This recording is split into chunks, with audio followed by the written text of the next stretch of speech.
Well, let's now bring in Pierre Spray, a designer of the F-16 and F-15 jet fighters and also a defence analyst. Thank you very much for coming on to the programme today.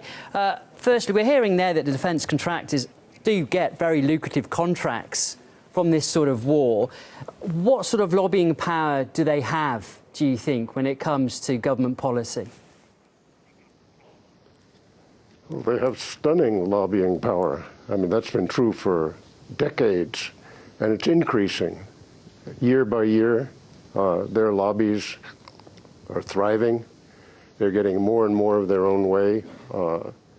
There's been essentially little change since the Bush administration into the Obama administration. If anything, they're more powerful under the Obama administration than they were before. And this present attack on ISIL has them ecstatic. They're euphoric. I mean, you sound very negative from your comments there. What sort of thing could you expect to see next? I mean, after seeing the campaign that's been launched against the Islamic State now, do you expect that to increase in any way?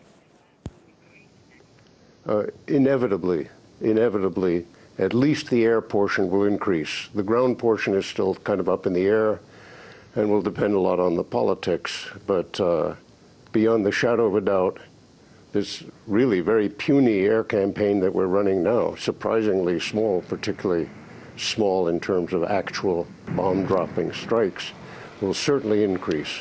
And that's very much in the interests of the military-industrial complex and, of course, the congressional advocates. And in your opinion, does this have a big bearing on the American economy as a whole? When there is a war, is there a spike in the American economy because of the money that's generated from military contracts? Or is that too simplistic? Well, there's a spike for the defense industry. It's pretty hard on the rest of the economy, to say the least. The whole idea of economic spin-off from defense spending has been a phony for decades. Let's just talk about what we've seen there at the moment in Iraq and Syria. We have heard reports about flaws in one of Europe's most advanced warplanes, the Typhoon jet fighter. What can you tell us about that? I'm sorry, you're talking about the F-22 fighter? Yeah, the Typhoon jet fighter, the European Typhoon, the Eurofighter. What more can you tell us about that? Because there have been reports there have been flaws in it. What's your opinion?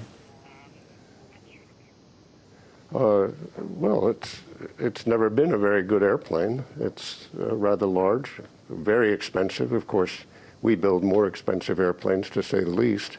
But it's relatively unmaneuverable, far too complex for its missions, hard to maintain, and very hard to get very many sorties per week out of it because of the complexity.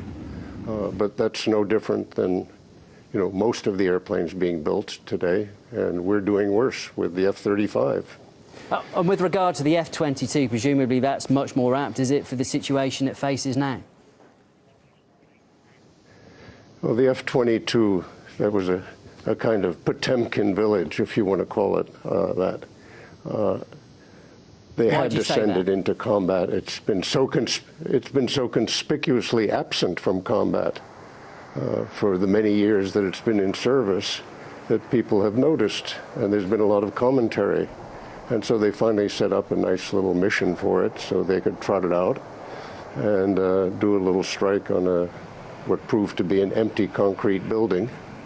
And I doubt you'll see very much of it in combat, partly because, of course, it's a $400 million airplane, and you hardly want to risk even the accidents that might happen in combat, and partly because the airplane is so complex, it normally flies only about 2 times a week.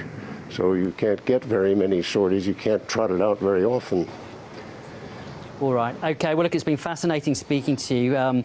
Thanks very much for your time, but we do have to leave it there. That was Pierre Spray, the designer of the F-16 and also F-15, and also a defence analyst. Thank you.